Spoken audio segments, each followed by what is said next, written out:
बाबा विश्वनाथ की official YouTube class पर आप लोगों का हार्दिक स्वागत है। आइए आज आप लोगों को हम सामाजिक अध्ययन शिक्षण में डीएलएड सेकंड सेमेस्टर के बच्चों को सामंतवाद कालीन भारत के बारे में पढ़ाते हैं।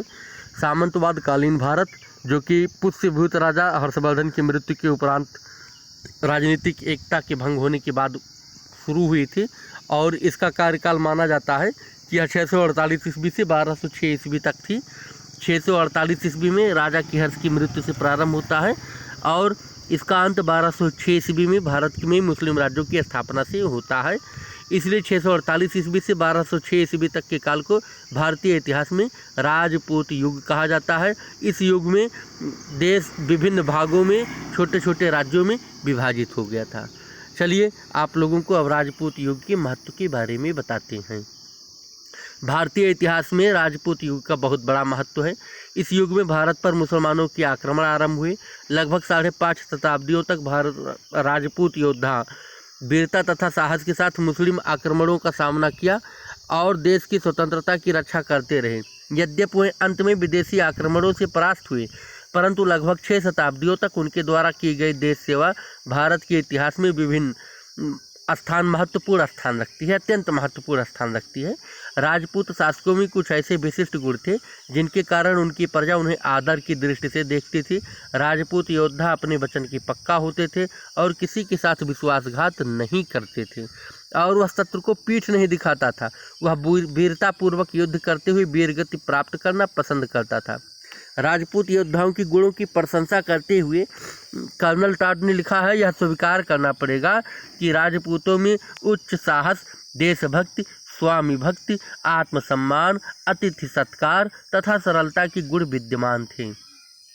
डॉक्टर ईश्वरी प्रसाद ने राजपूतों की गुणों की प्रशंसा करते हुए लिखा है, राजपूत में आत्मसम्मान की भावना उच्च कोटि की होती थी। आइए हम देख लेते हैं कि राजपूतों की उत्पत्ति के क्या क्या सिद्धांत थे।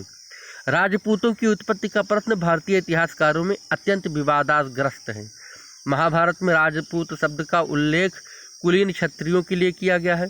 बाण के हर्ष चरित्र में राजपूत शब्द का प्रयोग सैनिकों के लिए किया गया है।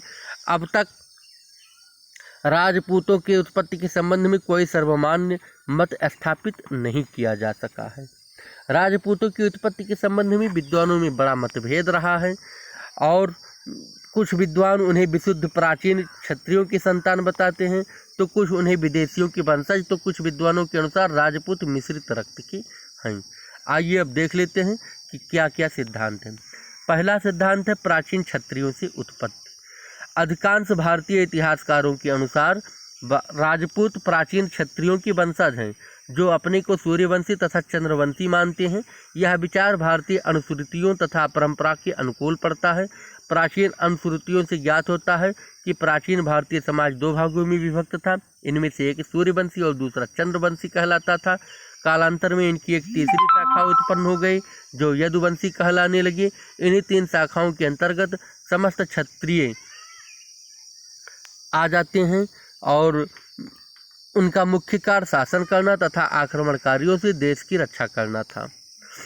क्षत्रियों का यह कार्य भारतीय जाति व्यवस्था के अनुकूल था। क्षत्रियों की अनेक उपजातियां बन गईं। हर्ष की मृत्यु के उपरांत क्षत्रियों की इन्हीं विभिन्न शाखाओं ने भारत के विभिन्न भागों में अपने राज्य स्थापित कर लिए। ये शाखाएं सामूहिक रूप से राजपूत कहलाईं। राजपूतों का जीवन, उनकी आदर्श तथा उनके धर्म उसी प्रकार से थे जो प्राचीन क्षत्रियों का था। उनमें विदेशीपन की कोई छाप नहीं थी। अग्निकुंड से उत्पत्ति एक अन्य सिद्धांत भी है। अग्निकुंड से उत्पत्ति पृथ्वीराज रासों के अनुसार राजपूतों की उत्पत्ति अग्निकुंड से हुई। जब परशुराम ने क्षत्रियों का विनाश कर दिया तब समाज में बड़ी गड़बड़ी फैल गई और लोग कर्तव्य भ्रष्ट हो गए। इससे देवता बड़े दुखी हुए और आबू पर्वत पर एकत्रित हुए जहाँ एक विशाल अग्निकुंड था। इस अग्निकुंड से देवताओं ने परिहार, परमार, पवार, चालुक्य, सोलाकी तथा चाहमान चौहानों को उत्पन्न किया। इसीलिए चारों वंश अग्निवंश कहलाते हैं। राजपूतों की उत्पत्ति का यह ऐतिहासिक दृष्टि से उचित नहीं जान पड़ता है। विदेशियों से उत्पत्ति प्रसिद्ध इतिहासकार कर्नल टाड ने अग्निकुंड वाली अनुश्रुति के आधार पर राजपूतों को विदेशी बतलाया है।